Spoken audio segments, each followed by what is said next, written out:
Welcome to the Deep Dive, the place where we distill complex ideas into clear, actionable insights. We take stacks of sources, pull out the really potent nuggets, and basically transform them into a shortcut for you to get incredibly well-informed, sometimes with a few surprises thrown in. Today we're embarking on a journey that's really going to challenge some fundamental assumptions, things we take for granted about how we understand the world, specifically the whole concept of systems. Okay, let's unpack this. Usually, right, we think of systems like the healthcare system or maybe a business system, even just your daily routine. We tend to see them as these fixed things, objective structures, almost like machines. Yeah, like they exist out there, separate from us, something we can all agree on, define, interact with in the same way. But what if that familiar idea, that seemingly stable concept, is actually, well, a lot more fluid, more open to interpretation? And this is the critical part. What if it's far more dependent on our perspective than we usually think? So today we're diving into a really fascinating piece of writing. It's titled Deconstructing Systems, Nothing Outside the Text, and it's by Harish. Right, Haddish. Yeah. And for listeners who might not know his work yet, he's a lifelong learner, really passionate about reflection, exploration. Through his writing, he shares some really deep insights on cybernetics, systems thinking, lean, even statistics. He's also an active member of CyberSyn. That's a really vibrant community, by the way. Offers exclusive resources, books, podcast forums, great stuff if you want to go deeper into these fields. His work, it always kind of invites us, nudges us to think more critically, more deeply about the structures and ideas that shape our world. Exactly. And that's why we're so excited to get into his work today. Harish really does invite you on this journey of deeper understanding. Sometimes it feels like he's giving you a bit of a nudge, maybe even a vigorous one, to question what you think you already know.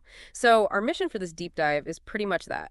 We want to unravel some potent, sometimes complex ideas from philosophy, specifically this idea of deconstruction. And then this is key, apply them directly to how we usually think about systems. Our goal isn't to make things confusing, quite the opposite. We want to make these philosophical ideas and how they apply to systems accessible to anyone, really, regardless of your background in philosophy or, advanced systems theory. By the end of this conversation, we really believe you, our listener, will gain a powerful new lens, a way to view information, organize structures, maybe even your own perception of what counts as reality in the contexts you deal with every day. It should be quite an illuminating ride. Okay, so to really get how we can start deconstructing systems in a meaningful way, we first need to grasp the philosophical lens Harish is using here. And that brings us straight to Jacques Derrida. A huge figure in 20th century thought, sometimes controversial, yes, but undeniably influential. Derrida was an Algerian French philosopher, often labeled a post-structuralist. Now, if you think about structuralism, that was all about finding fixed underlying systems that govern meaning. Post-structuralism, where Derrida sits, basically questions those fixed systems. It unpacks them, argues that nothing, not even language, is truly stable or totally fixed. And Derrida's most famous idea, maybe the most misunderstood too, is deconstruction. Yeah, deconstruction. It's usually linked with analyzing texts, right? Like literature or philosophy. The basic idea, sometimes put dramatically, is sort of like when a text is produced, the author dies and the reader is born. The traditional view, the one that feels intuitive, is that any text, a novel, a legal doc, a scientific paper, whatever, it has this coherent whole. Like it has one central fixed meaning. And the language in it, we tend to think, just serves to express that single idea, the author's original intention. And what's really crucial there, that initial setup, the idea of one fixed meaning, it immediately challenges how we usually think about information, about meaning itself. It really sets the stage for questioning authority, Pushing back against the idea of single unchanging truth. When we assume a text has just one fixed meaning, we're basically accepting some kind of authority, often invisible, that says what that meaning is. But deconstruction comes along and says, hang on a second, let's look closer here. The core purpose of deconstruction, as Harish explains it, is specifically to disturb this coherent whole. It's about challenging the hierarchy of the coherent whole. And it's not about just wrecking things, it's not destruction. The intent isn't just to dismantle a text for fun or say it means nothing. No, Harish emphasizes, the intent is discovery, the discovery of what is hidden behind the elaborate plot to stage the central idea. And he says, it is an attempt to subvert the dominant theme. Think of it like a detective, a meticulous one. They're not trying to destroy the crime scene. They're trying to dismantle a carefully built alibi. Looking for the small cracks, the details someone overlooked, maybe internal inconsistencies, things that might reveal a different truth. A truth that was maybe always there, but hidden, intentionally or not, by the main story. It's about bringing unspoken assumptions into the light. Okay, so it's less about saying this text means nothing and much more about uncovering layers of meaning, especially those meanings that might have been pushed aside, marginalized, or just taken for granted by the sort of official reading. It sounds like a very active investigative process. So how does this investigation actually work? What are the tools? How do you do deconstruction? Well, it works by challenging something Derrida saw as really fundamental in humans, baked into our language, our preference for hierarchies. He noticed in language we always prefer hierarchies. We prefer good over bad or day over night, etc. We naturally organize things into pairs, right? And often one side gets privileged, explicitly or implicitly. And this preference for hierarchies, he argued, often leads us to think these distinctions are the ultimate truth. We fall into thinking in what he called false dichotomies. It has to be this or that, no in-between, no other way of looking at it. A common example might be thinking, if I don't do this, I am bad. It's rigid, binary. But deconstruction, Harry says, always pushes us to look at it from another side or perspective. It's a big shift away from seeing language as a closed system, like a perfectly sealed box with fixed meanings inside. Instead, Derrida saw language as an open system, fluid, dynamic, where meaning is not fixed and can depend on the context, the culture, and the social realm in which it was constructed. And that feels like a really crucial pivot point, doesn't it? It shifts us from being just passive receivers, like downloading a file of meaning, to being active participants in constructing meaning, in negotiating it. It really highlights how dynamic communication is. Because if Harish is right, and every perspective tries to focus on certain ideas, then inherently, in the act of doing this, we are forced to ignore certain other ideas. Yeah. The real punchline here, the big takeaway, seems to be this. The act of deconstruction is an attempt to look at the ideas that lay concealed in the text. It's about digging up those hidden layers, those overlooked assumptions, the marginalized views that are always there, kind of waiting to be seen. Precisely. And this digging, this constant search for what's hidden, leads us straight to another key Derrida idea that Harish highlights: difference. Derrida actually made up this word. It looks like a typo for difference, but it's deliberate. A play on words, blending two ideas. He misspelled difference intentionally to add another layer of meaning. Right. So he combined difference, the idea that a word gets its meaning by being different from other words, like cat means cat because it's not dog, not house. Its identity comes from what it isn't. But then he blended that with deference, spelled with an E, which is about how a word's meaning is always given in terms of other words. It keeps referring outwards, postponing, deferring a final definition. Exactly. So you put those together, and the idea of difference is that the complete meaning is always deferred, postponed, and is also differential. Meaning is never fully there in just one word. It's spread out, pointing to other words, never quite settling down. Think about looking up a word in a dictionary. Hirsch uses this analogy, and it's perfect. The definition of truth, say, uses other words like fact or reality. To understand truth, you might look up fact. Its definition uses more words.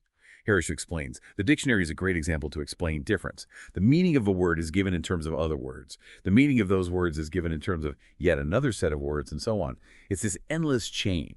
You never reach some absolute foundational, self-evident definition. What's really fascinating there, the core takeaway for you listening, is that meaning is never fully present or complete. Not in a single word, not in a single text. It's always moving, always referencing other meanings, always putting off its final, stable conclusion. It really undermines that idea that there's some ultimate foundational meaning just waiting for us to find it. Instead, meaning is this dynamic process, an ongoing negotiation. And that insight, that meaning, is always deferred and differential. That brings us right to Derrida's most famous and probably most misunderstood quote, "Il n'y a pas de hors texte." It's almost always translated as, there is nothing outside the text.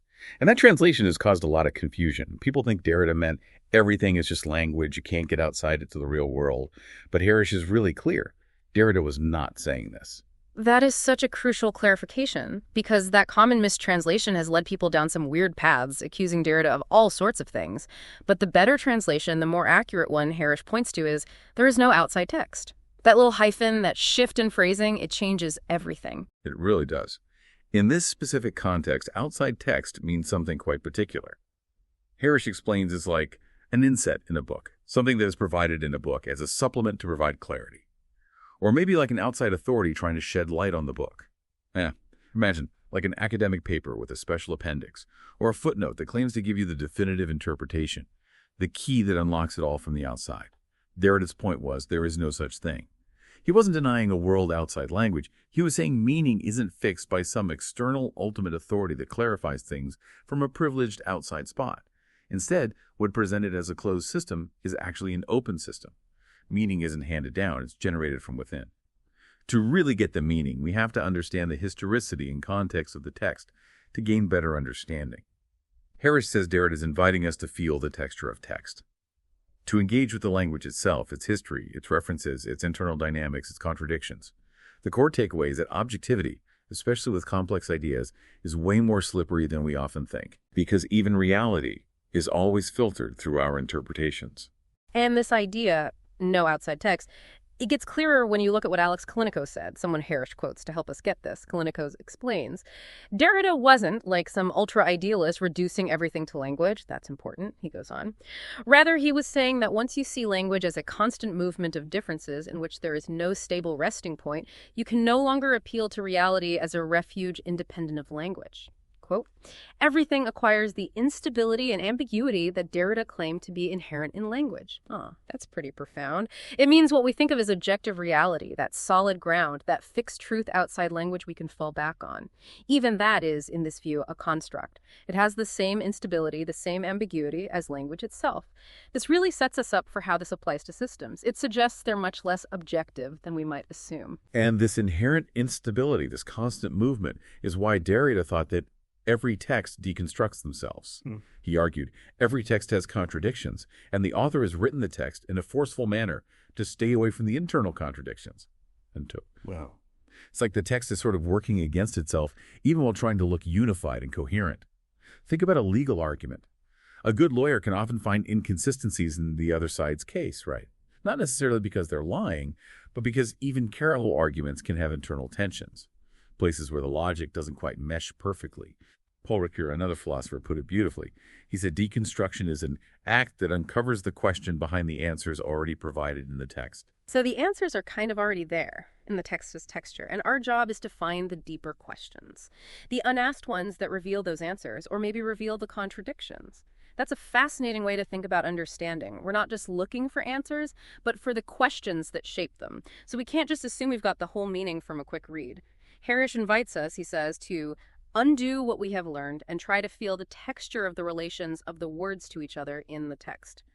So it's not about finding the one definitive meaning, it's about actively critically engaging, acknowledging that information is multi-layered, dynamic, often contradictory. The real takeaway seems to be that understanding is this ongoing process of uncovering hidden dynamics, not just accepting what's on the surface. Exactly. And this approach makes even more sense when we look at Derrida's relationship with structuralism. Structuralism was a big influence on him, even though he eventually critiqued it and moved beyond it. It was pioneered by Ferdinand de Saussure, a linguist. Saussure saw language as a self-enclosed system. In his view, words get meaning not by pointing to real objects out there, but from their internal interrelations of signifiers within the language system. Saussure famously said, in language, there are only differences. Okay, so if cat means cat, mostly because it's not dog and not chair, that's structuralism. Meaning comes from the differences inside the system. Like chess pieces, a pawn is a pawn because it moves differently than a knight, not because it looks like a real soldier. But Derrida, Hirsch explains, took it a step further. He challenged the idea of that stable, self-enclosed system. He pushed past just differences and postponement towards something, well, even more radical. Indeed. Derrida argued there's no stable halting point in language, but only what Derrida called infinite play, and endless slippages through which meaning is sought but never found. Imagine this constant shimmer, this dance of meanings, never settling. Kalinico's again nails it. The only way to stop this play of difference would be if there were what Derrida called a transcendental signified. That's like an ultimate meaning, something that exists outside language, so it's not caught in that endless slipping and sliding, a foundational word that just means itself. But Kalinico's continues, the transcendental signified is nothing but an illusion, sustained by the metaphysics of presence, which is this deep-seated belief in Western philosophy that we can somehow get direct access to the world, to reality, without language or interpretation getting in the way. So basically, Derrida thought we couldn't really escape this metaphysics of presence, this ingrained belief that we can access pure, objective meaning outside our human frameworks. And even though that ultimate meaning, that transcendental signified, might be an illusion, He admitted it's a necessary illusion. We keep seeking it. We kind of need to believe it's possible to make sense of things, even if it's always just out of reach. We act as if there's a stable anchor, even while the anchor itself is always shifting. And this is exactly where difference really clicks into place. Harish reiterates Derrida, summed this tension up by inventing the word difference, which combines the meanings of differ and defer. Language is a play of differences in which meaning is endlessly deferred, but constantly posed.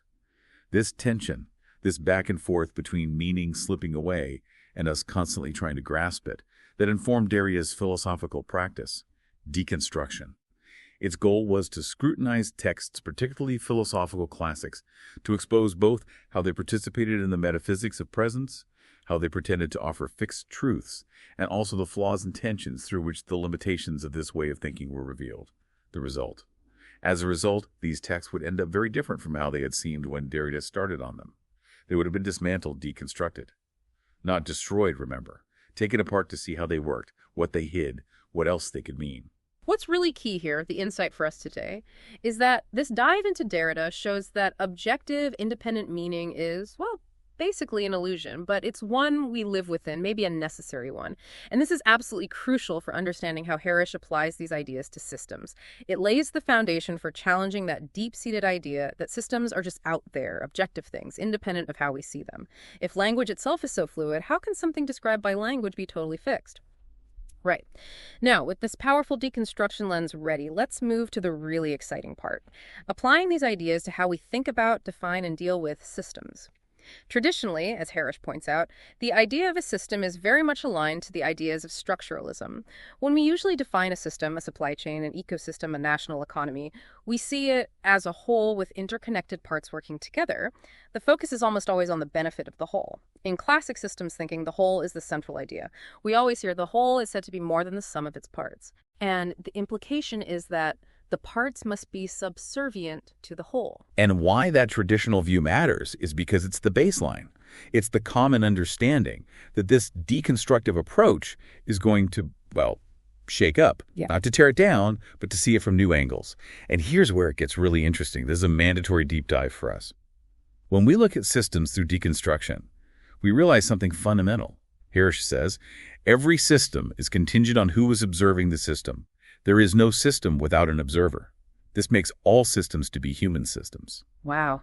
There is no system without an observer. That's a huge statement. It ties directly back to that impossibility of an objective world we talked about, doesn't it? It suggests the system isn't just out there waiting to be found, but something we actively help create just by observing and defining it. Exactly. And it's not just abstract philosophy. It has real implications, like the famous cybernetician Klaus Krippendorff and cybernetics, basically. Studies information, control, feedback loops, observation in complex systems. Krippendorff said, whatever is outside our nervous system is accessible only through our nervous system and cannot be observed directly and separated from how that nervous system operates. No. So even if we're talking about what seems like the same system, let's say the education system, what actually makes up that system, its boundaries, how complex we think it is, and crucially, what we want its purpose to be, all are dependent on the observer. The big punchline here, which Harish really emphasizes, is all systems are constructed in a social realm. Why? After all, meaning is assigned in the social realm, where we bring forth the world together through languaging. So the whole of the system, its purpose, whether parts are subservient, these are basically mental constructs, things we create to make sense of the world, to talk about it, to organize our shared understanding. They aren't objective realities just sitting there. Okay, let's make this really concrete. A mandatory deep dive example to nail this down. Consider the healthcare system, what it is, its boundaries, what it should do. It absolutely depends on who you ask. Talk to a healthcare provider, say an ER nurse. Their system might be defined by patient flow, staffing, saving lives right now. It's about efficient medical care delivery, maybe focusing on emergencies. Right. Their system is very operational, very immediate. But then talk to an insurance company executive. Their healthcare system is probably about costs, risk, policies. Patients might be seen as policyholders, claims to be managed. A totally different frame. Yeah. Focused on financial stability, risk pools. And then talk to a patient dealing with a chronic illness. Their healthcare system is about access, empathy, getting consistent care, feeling heard. Their experience might feel totally fragmented, not like a coherent system at all. In all these views, the parts, hospitals, doctors, forms, patients, we can identify them. But what the system itself means, its main purpose. Harris says it cannot be objectively identified as one single thing. There isn't one objective healthcare system just floating out there. It perfectly illustrates Harris's point.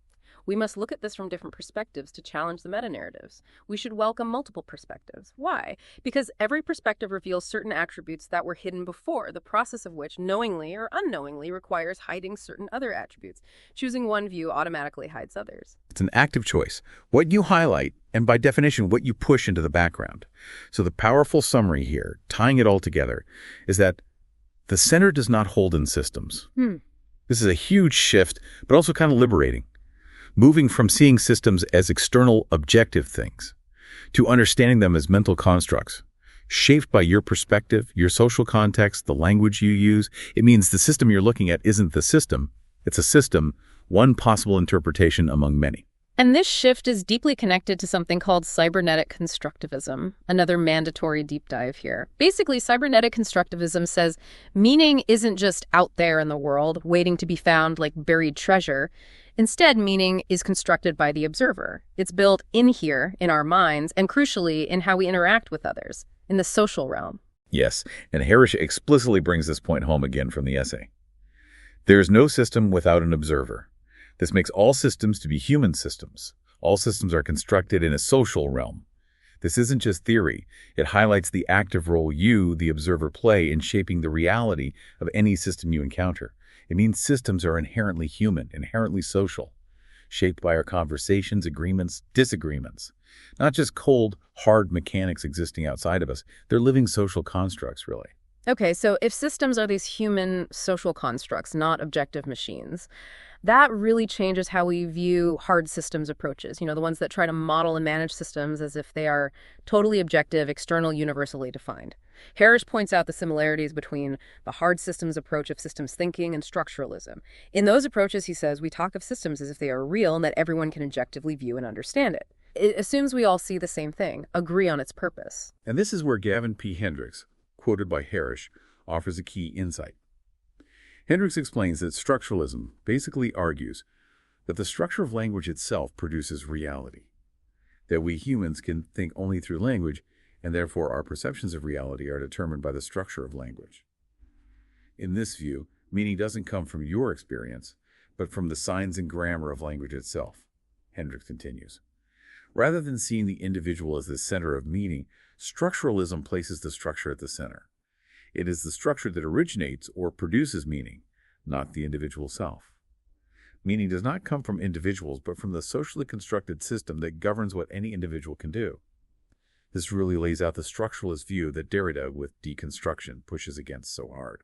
It highlights the contrast, emphasizes the power of individual perception and interpretation, challenging that idea of a preset, language-driven reality where the individual is secondary. Which is exactly why Derrida's ideas, as Harris notes, obviously rejected the notions put forth by structuralism. Okay. If meaning is always deferring, always playing with differences, then a rigid, fixed structure can't be the final source of meaning. Instead, Derrida's philosophy supports pluralism. And let's revisit that crucial point about there is no outside text. It doesn't mean that there is no text for us to process. It's not saying there's nothing there. It just means that the text can be interpreted in multiple meaningful ways. The system, the text, it's still there, but its meaning isn't locked down. And here's where we need to be careful, right? Not to slide into anything goes. Crucially, Harris emphasizes, and of course this does not mean that all of them are valid. This is the key difference between pluralism and just pure relativism, where every single interpretation is equally true or good. That distinction is absolutely vital for you, the listener. It lets you embrace multiple views without falling into that anything goes trap. As Derrida himself pointed out, meaning is made possible by relations of words to other words within the network of structures that language is. In 6. So the different meanings generated through deconstruction pluralism are meaningful to those who generated them. They make sense from a certain viewpoint within a certain context. There are legitimate ways of making meaning, but not necessarily the only way. And they aren't all equally useful or ethical either. Harris really argues that this idea is something that we need to bring back into the front of systems thinking. We need to actively embrace this nuanced idea of pluralism when we analyze systems, recognizing the subjectivity that's always involved. And this brings us to a really powerful, almost reflexive insight from Derrida, something that applies directly to how we can actually use these ideas when we look at systems. This is another mandatory deep dive because it's where it all comes together in a practical way for you. Harish presents this insight from Derrida, and it's worth quoting in full. Derrida invites us to dissolve the hierarchy of the whole in the system that you have created and look at the part that you have marginalized in your system. When we view the part from another perspective, we suddenly realize that the center of our system does not align with the center of the new, different view. Okay, let's really unpack that. Dissolve the hierarchy of the whole. What does that mean? In traditional systems thinking, we often put the whole, the main goal, the primary function, at the top. Everything else serves that. Dissolving that hierarchy means stepping back from that main story and asking, what parts, what perspectives, what voices have we pushed to the edges, ignored? How do we even identify the part that you have marginalized? Well, let's think about some examples. Take a typical business system, a big corporation. The whole might be defined as profit, shareholder value, market share. What gets marginalized there? Maybe the long-term environmental cost of what they do, or the well-being of the lowest paid workers, or the impact on communities where they operate. These are often treated as externalities, right? Secondary issues push to the margins of what the system is really about. Or think about a social system like the justice system. The whole is usually presented as upholding law, public safety, delivering justice. But who are the marginalized parts within that system? Maybe victims who feel like they aren't heard during the process, or people trying to rebuild their lives after incarceration, or communities who feel unfairly targeted by policing. Their views often get lost in the main narrative of legal procedures or crime rates. Exactly. Or another one, a product development system. The whole might be getting features out the door fast. Speed to market, what gets marginalized. Often it's things like deep quality testing, or the long-term maintainability of the software, or the user experience for a smaller group of users, or even the well-being, the mental health of the development team working under intense pressure to meet those deadlines. And this is where Derrida's insight really hits hard. When we deliberately shift our focus, when we bring that marginalized part, the environment, the worker, the victim, the user, the developer to the center of our attention, suddenly our own center, our usual understanding of the system's main purpose, it gets challenged. It often doesn't line up with how others see it, especially those who are that marginalized part or who are directly affected by it being marginalized. It forces us to see the biases, the blind spots, the limits of our own constructed system.